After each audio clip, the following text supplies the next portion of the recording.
Hola, ¿cómo están? Bienvenidos de nuevo a este canal de estudios bíblicos. Antes que nada, un feliz año. Espero que este año sea de mucha bendición para ti, para tu casa. Si tú ya conoces al Señor, si ya conociste a Jesucristo, al Dios vivo y resucitado, pues que sea un año de mucho crecimiento espiritual para ti, de mucho estudio de la palabra, de mucha oración, de mucha congregación, para crecer en el conocimiento de Él y de su palabra. Y si no, bueno, pues recordarte desde antes de iniciar cualquier cosa, que la invitación siempre está abierta por parte de Él para que le conozcas. Si sientes que Él te habla, respóndele. Hoy es el día en que le puedes responder y que puedes tener un encuentro con el Dios vivo. Vamos a continuar con nuestro estudio. Estamos estudiando el libro de la primera carta del apóstol Pablo a los Corintios, a los cristianos de la ciudad de Corinto. Estamos en el capítulo 2 y la vez pasada hablábamos de este concepto bíblico de sabiduría. Decíamos que podemos extrapolar que el concepto, la definición bíblica de sabiduría tiene que ver con la manera o los lentes con los cuales entendemos la realidad y nos entendemos también a nosotros mismos. De la manera en cómo nos veamos a nosotros mismos e interpretemos nuestra realidad, pues también vamos a operar y nos vamos a comportar, ¿no? Porque todo nace en el entendimiento. Y decíamos que hay un choque, el apóstol Pablo hablaba de esto en el capítulo 1, hay un choque entre la sabiduría de Dios contra la sabiduría del mundo, entendiendo la sabiduría del mundo como la perspectiva de los seres humanos caídos. Si nos ceñimos a lo que dice la Escritura, la raza humana es una raza caída, no está operando, no estamos viviendo, no venimos a este mundo como Dios nos diseñó que fuéramos. Y el mundo no está en la condición que Él quiso que fuera. Estamos en un mundo caído. Y esto condiciona mucho la manera en cómo nos vemos a nosotros mismos y vemos la realidad. Y decíamos que el ser humano caído, la sabiduría del mundo, es parte desde el punto de vista que somos seres muy frágiles, que tenemos muchas necesidades. Y de aquí parte el hecho de que mucho de nuestro comportamiento sea tratar de satisfacer esas necesidades, muchas veces a costa de otras personas. Esto totalmente contrario a la sabiduría de Dios, ¿no? De un ser completamente lleno, un ser autoexistente, es decir, que existe por sí mismo, que no necesita nada de nadie y que lo que Él quiere es dar y quiere bendecir, ¿no? Son dos puntos de partida muy distintos, dos maneras muy diferentes de ver la realidad. Y el apóstol Pablo dice, continuando sobre el tema en el capítulo 2 de esta carta, dice que la cruz es el ejemplo supremo de la sabiduría de Dios, ¿no? En la cruz Dios muestra al desnudo su sabiduría, ¿no? Cómo Él ve el mundo y dirás, bueno, ¿qué tiene que ver la cruz? Bueno, porque en la cruz se demuestra que Él es un ser que vive para dar, que existe y que si creó a otros seres humanos es porque está dispuesto a dar y dar hasta que le duela lo más extremo, ¿no? Que estuvo dispuesto a ir al infierno mismo para poder bendecirnos y rescatarnos, ¿no? Y por eso la sabiduría nos pinta una imagen completa del amor de Dios y de cómo es este ser y quién es este ser. Decía en el capítulo 1 el apóstol Pablo que los judíos, que fueron el pueblo primero a quienes Él se reveló, o sea, es decir, a quienes Dios les dio revelación de quién es Él y cómo es Él, ellos no entendieron en este cuerpo de revelación, las Escrituras, no entendieron bien a Cristo. Decíamos, ellos no pudieron ver a Cristo y lo que Él iba a venir a hacer en el Antiguo Testamento, principalmente por los lentes con los cuales ellos estaban acercándose a la Escritura, los lentes del mundo, ¿no? Y no pudieron ver a Cristo ahí. Y decíamos que hasta cierto punto podríamos exculparlos o entender por qué ellos rechazan a Jesús, ¿no? ¿Por qué? Porque los judíos, vuelvo a repetir, los judíos recibieron directamente revelación de Dios. Todo el Antiguo Testamento Dios se muestra a ellos y les revela cosas sobre Él, les empieza a revelar profecías también, cosas sobre el futuro. Y ahí en el Antiguo Testamento tenemos un grupo de profecías que es crítico para el pueblo judío, para entender por qué ellos terminan rechazando a Cristo, ¿no? No termina, porque esto no ha terminado. Y la misma Biblia dice que los judíos van a regresar a Jesucristo y esta nación se va a volver hacia Él, ¿no? Hacia el fin de los tiempos. Pero, ¿por qué al principio ellos rechazan a Jesús? Vuelvo a repetir, hasta cierto punto podemos entenderlo, porque si tú vas al Antiguo Testamento, a las Escrituras del Antiguo Testamento, ahí hay un grupo de profecías muy particulares. Son más de 100 profecías que hablan sobre una persona en particular, el Mesías, el llamado Rey Mesías, para ser más precisos. ¿Has escuchado este término, el término Mesías? Bueno, Pues esta persona, son más de 100 profecías en el Antiguo Testamento en donde Dios habla de que Él va a enviar a una persona, un rey de hecho, un salvador, ¿no? Que va a venir a rescatar al pueblo judío, que va a gobernar el mundo entero desde Jerusalén, ¿no? Y que va a ser un rey majestuoso, poderoso, supremo sobre toda la tierra. Son más de 100 profecías. Estas profecías ellos las estudiaron durante siglos, ¿no? Y esperaban la venida de este rey. Y bueno, para que nos vayamos entendiendo un poquito y vas a ver hacia dónde va este tema. Este tema ya lo hablamos una vez, ya en este canal ya publicamos un estudio sobre esto. Si ya lo viste, pues te puede sonar repetitivo, pero para mí es un tema apasionante, seguro que te vas a deleitar en volver a analizarlo, entenderlo. Y como pasa con la Biblia, nunca aburre porque tú puedes estudiar un libro completito, casi memorizártelo, y vienes tiempo después a este libro y siempre descubres cosas nuevas, ¿no? Porque la palabra es infinita, así como su autor es infinito. Entonces, nunca se acaba lo que podemos descubrir de un mismo pasaje de la Escritura. Vamos a retomar entonces este tema. Entonces, tenemos a estas profecías del rey Mesías. Para que veas hacia dónde va la cosa por el tema al que nos trae aquí el apóstol Pablo, te voy a leer algunos pasajes, algunas de estas profecías que hablan sobre este personaje, para que te des una idea de cómo esto condujo a los judíos a rechazar a Jesucristo. Y vamos a ver por qué pasó esto, ¿ok? Te voy a leer Isaías 9:6, dice: porque he aquí un niño humano, un niño nos es nacido, un hijo nos es dado, y el principado sobre su hombro descansará, y se llamará su nombre admirable, consejero, Dios fuerte, Padre eterno, príncipe de paz. Lo dilatado de su imperio y la paz no tendrán límite sobre el trono de David, Jerusalén, y sobre su reino, disponiéndolo y confirmándolo en juicio y en justicia desde ahora y para siempre. El celo de Jehová de los ejércitos hará esto. Entonces, aquí habla de que van a ser un niño humano, pero no solo es humano, porque le llama Dios fuerte, Padre eterno, príncipe de paz, un reino eterno desde Jerusalén, el trono de David. Es el rey Mesías, son pasajes mesiánicos, todos los judíos entendían perfectamente esto. Te voy a leer otro. El Salmo 2, versículo 7 dice, 6. Pero yo he puesto mi rey Mesías, sobre Sión, el monte donde está Jerusalén, sobre Sión, mi santo monte.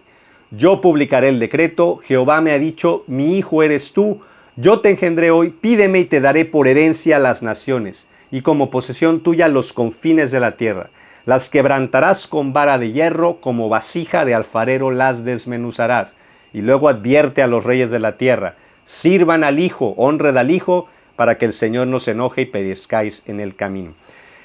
Es un rey potente, es un rey fuerte que gobierna toda la tierra desde Jerusalén, desde Sión, el monte santo, y tienes un rey implacable, es decir, no hay poder que se le ponga enfrente, ¿no?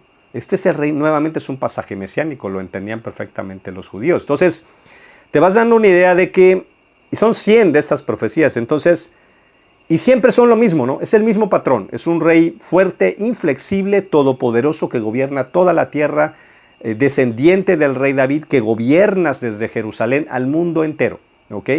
Ese es el rey Mesías, el rey prometido. Y esto es lo que esperaban los judíos, ¿no? Bueno, de hecho, hay profecías hay una profecía en Daniel, creo que es Daniel 9, que matemáticamente la profecía te lleva el cálculo de que cuando habla que va a llegar este personaje, te da los tiempos de Jesús. Entonces, incluso los judíos, aunque no tenían cálculos muy exactos, porque dependía de fuentes históricas, ese es otro estudio aparte muy interesante, sabían que ya estaban más o menos en los tiempos mesiánicos para cuando Cristo llega. Es decir, esperaban al rey Mesías más o menos para esos tiempos, esas décadas, si quieres, esos años, ¿no? Pero pues, ¿qué rey esperaban? ¿Qué esperaban ellos? Este rey.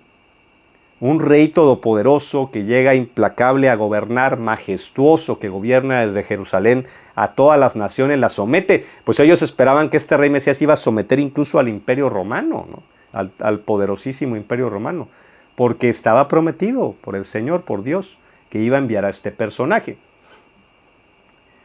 Entonces, en parte, los judíos no pudieron ver esto, no pudieron entender esto, ¿sí? Y en parte terminan rechazando a Jesús porque no esperaban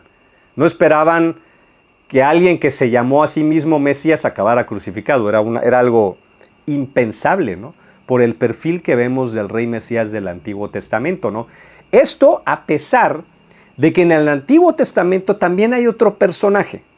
Hay otro personaje que sí se parece más a Cristo, al Cristo que vemos de los evangelios.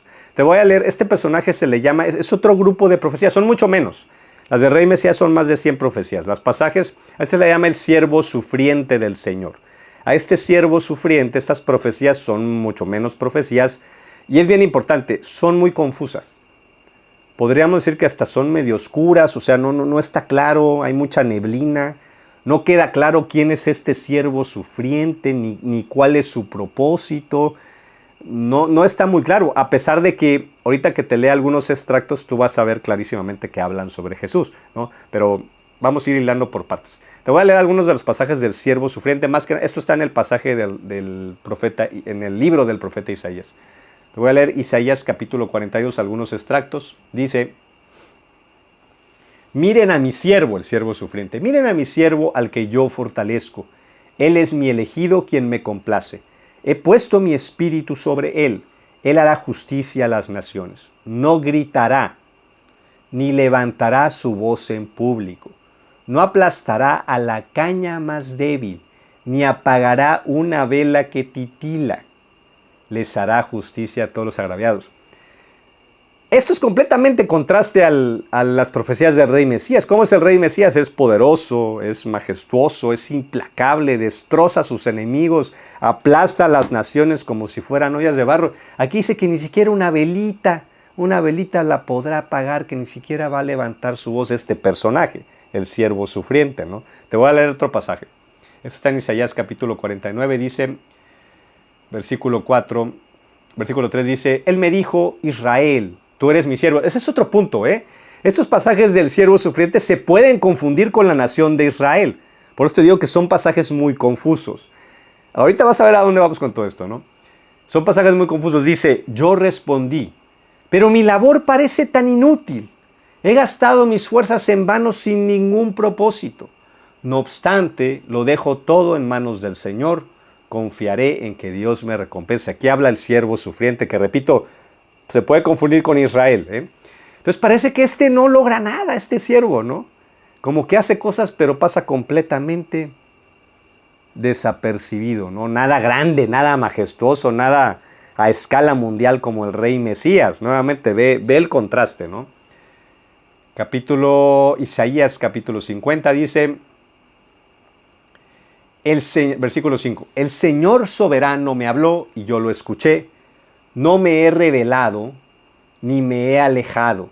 Les ofrecí la espalda a quienes me golpeaban y en las mejillas a quienes me tiraban de la barba. No escondí el rostro de las burlas y los escupitajos. Entonces, esto empieza a sonar bastante a Jesús, ¿no? Le jalan la barba, se burlan de él, lo cachetean, le escupen en la cara, les ofreció la espalda para que lo golpearan. No tiene nada que ver con el rey Mesías. Vuelvo a insistir en el punto. No tiene nada que ver. No queda claro quién es esta persona. No dice, por supuesto que no es un rey para empezar, ¿no? Por supuesto que no es el Salvador si parece que no se puede salvar ni a sí mismo, ¿no? Entonces es alguien que no se sabe quién es. Los antiguos judíos no sabían quién era esta persona, ¿no? Hay un pasaje donde incluso preguntan, seguramente Isaías pregunta, ¿no? Señor, ¿quién es esta persona? O sea, Dios le está diciendo al profeta, escribe esto, le está revelando que él escriba esto, ¿no? Y el profeta que escribe esto le pregunta a Dios, bueno, Señor, ¿y quién es esta persona, no? ¿Quién es este pobre prácticamente que le pasa todo esto?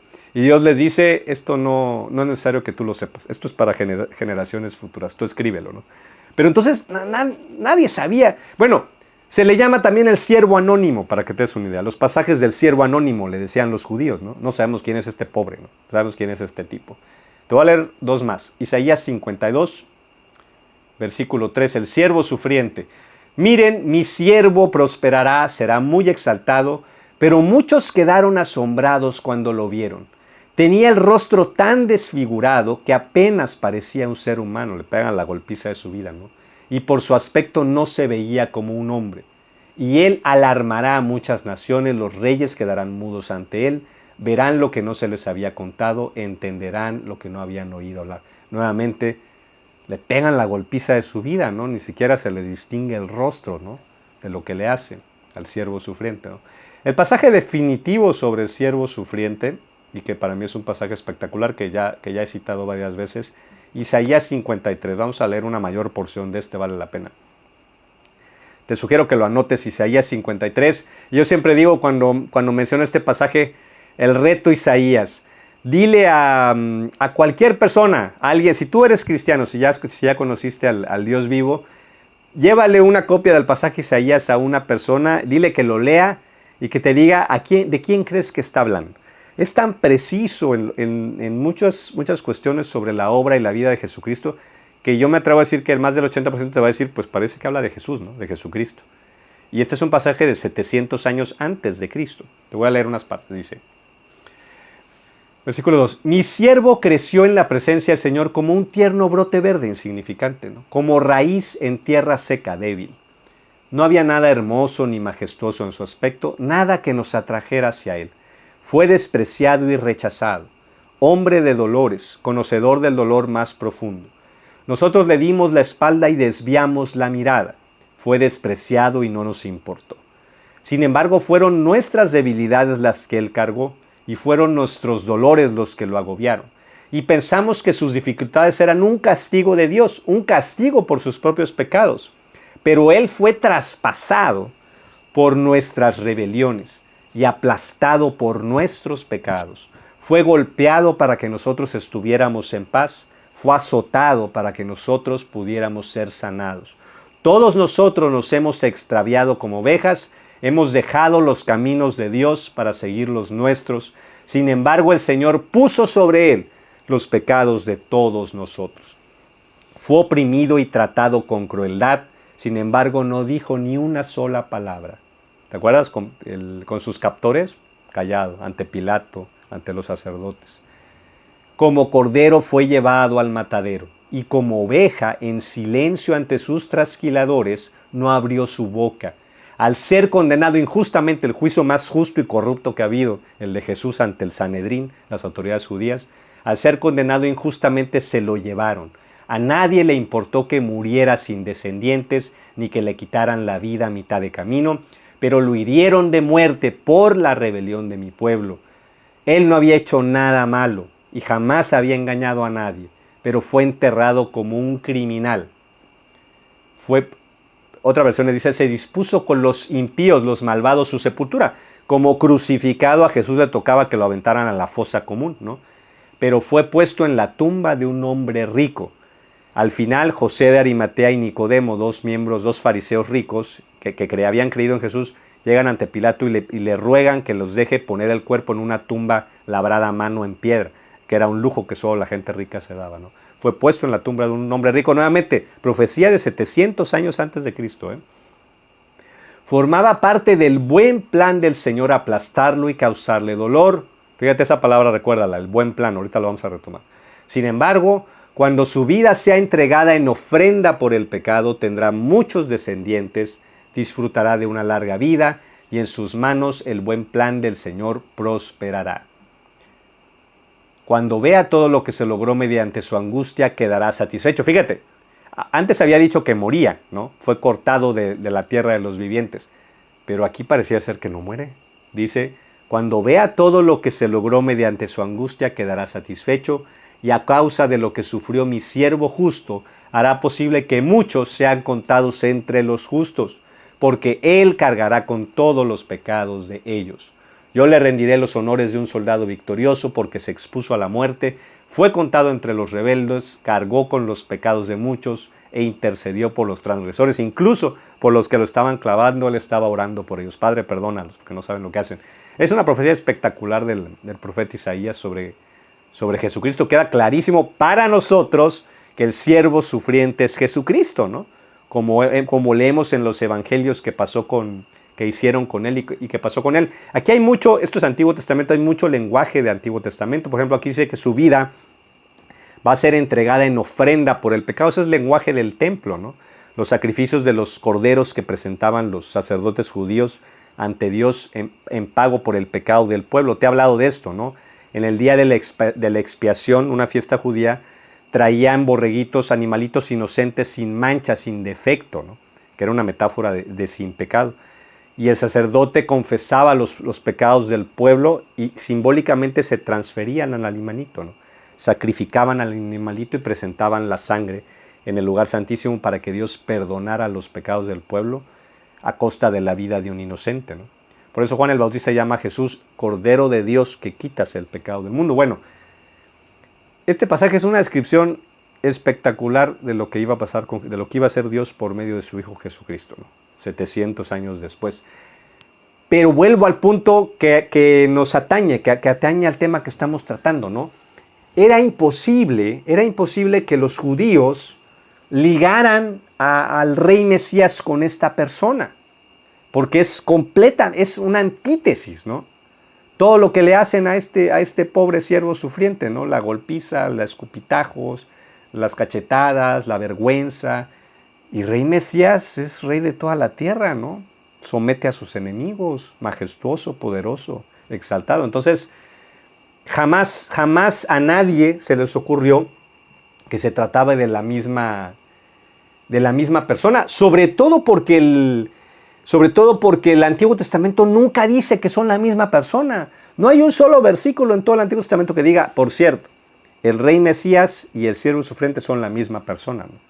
O otro versículo que dijera, sí, ok, lo que pasa es que hay dos venidas del rey Mesías. La primera venida viene a ser sometido, a sufrir en pago por los pecados de la humanidad. La segunda venida regresará como rey, a gobernar sobre Jerusalén, sobre todas las naciones, ¿no? No hay ningún pasaje que diga eso, ¿no? No se dice que son dos venidas, no se dice que haya un hueco entre la primera venida y la otra venida. Entonces, no hay manera de que ningún estudioso, por más estudioso que fuera del Antiguo Testamento, pudiera haber entendido, es la misma persona, ¿no? El Mesías, ¿no? ¿Qué tiene que ver esto? ¿Qué importancia tiene esto? Muchísimas. Tuvo consecuencias muy graves, ¿no? Bueno, es más, antes de eso, hay un pasaje en el profeta Miqueas, ¿sí? Capítulo 5, versículo 2, ahorita lo vamos a leer, en donde en el mismo pasaje, pareciera ser que a propósito se intenta confundir más. Te voy a leer Miqueas 5:2. Mira lo que dice.